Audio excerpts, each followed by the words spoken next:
Secret Admirer is the 11th episode of the 4th season of Full House. This is directed by Zwick, and as always there will be spoilers from now as I go through the episode and share some thoughts. It is very chaotic, it is a lot of fun, it's very, very well done, and it just goes from a little bit chaotic to absolutely crazy, and I really enjoyed it.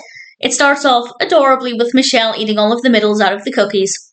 And then after the intro, the main narrative begins with Rusty and Cindy arriving for a barbecue. And Ricky the paperboy, played by R.J. Williams, also arrives to collect the paper money. And it's clear that DJ has a crush on the paperboy. And Rusty, we learned in the previous episode, I think it was the previous episode, that he is quite the prankster. So we see him writing a letter, a love letter, to give to DJ, pretending it's from Ricky the paperboy. And Michelle is paid a couple of nickels to deliver this letter. Unfortunately, Ricky says deliver it to your sister. He doesn't specify DJ. So Michelle goes down to the kitchen and gives the letter to Stephanie. And she says it's from Rusty. And then Stephanie reads the letter. And now Stephanie thinks that Rusty has written her a love letter. Her facial expressions, absolutely amazing. And she quickly hides the letter. And she hides it in the laundry. And the episode is so well written. Everything is by chance in this episode because the letter ends up in the wrong place at the wrong time, but also the wrong person, or I guess the right person, says the wrong words to somebody else because the letter is hidden in the laundry basket. It turns out it's Joey's laundry, and he's giving it to Cindy. Because as we know, Cindy owns a laundrette, I guess, a cleaning business. I'm not entirely sure what she runs, but she cleans clothes. And Joey gives her that, and he tells her there's a note in there that explains everything. And it's very clear to us as a viewer that he just means it explains his laundry or what the stains are. But also, that's where Stephanie hid the note. And it's very cleverly written. And this happens right throughout the episode, where the next recipient of the note is told something by the person they believe the note is from that makes it seem like they're talking about the note. So Cindy thinks Joey is in love with her. And then the note ends up with Becky. And Danny had said to her just before, I'm thinking about some changes that may affect us both. We, the viewer, know he's talking about changes he wants to do to wake up San Francisco. Rebecca thinks it's the changes with confessing his feelings.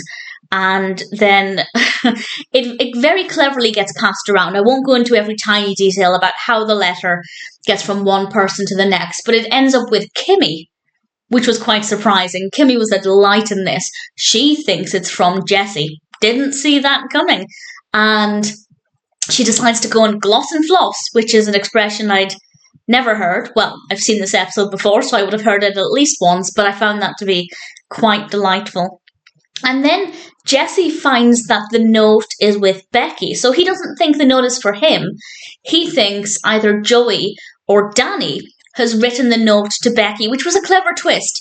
It helped to keep things a little bit fresh, and it meant that it wasn't just the same people trying to confront the people who wrote the note. Jesse was trying to find out who is trying to steal his Becky from him, and he was absolutely fabulous as well. And Rusty has no idea what chaos he has caused as this note is getting passed around from one person to the next. And then, to bring in another twist, DJ goes to talk to Rusty because she found out that he allegedly wrote a love note to Stephanie. And she tells Rusty that he should probably date somebody closer to his own age, an older, more mature woman, because Stephanie is a bit younger. And obviously DJ means date somebody your own age. Rusty thinks DJ is talking about herself, and now he thinks DJ is in love with him, and it turns out he finds her attractive. And then we have the barbecue, and the barbecue in the garden was beautifully played out, really well set up, looked fantastic. The smoke from the barbecue was maybe a little bit distracting, but not too much. And we get this great bit where we get to hear, throughout the episode, we do hear people's internal thoughts, but then we get this sequence where we get to hear every single person's internal thoughts at the barbecue, including Comet, which I thought was a really lovely touch. And that was also a really nice way to kind of just summarize everything that had happened, because it did get so out of hand that it did get a little bit, not confusing as such, but for example, there's a point where Cindy went up to talk to Joey, and I had to kind of think really hard about what their relationship was. And of course, I remembered that Cindy thought she got the note from Joey, but it takes a little bit of concentration by the time we get to the barbecue scene to remember who allegedly got the note from whom and what they were trying to do. But it does work out very well. And then Michelle takes off her hat where Danny hid the note. He was the last person to hold the note. And we then find out the truth. And it's absolute chaos. And they're chasing each other around the garden. And then Ricky the Paperboy comes over and DJ invites him to the barbecue. And I guess all's well that ends well. I think mostly everybody was just relieved that they didn't have to tell somebody their feelings weren't reciprocated. Although there was a moment between Cindy and Joey where it kind of felt like Cindy was saying she did like Joey, but it was better to not act on those feelings. I don't think that bit was as well written as it could have been. But the rest of it, absolutely fantastic. Yes, it was a little bit difficult to keep up with towards the end, but not so much so. It just requires a little bit of concentration. But I thought it was fabulous. Very well done. Very creative. Very, very well written. Secret Admirer is very crazy and definitely really enjoyable.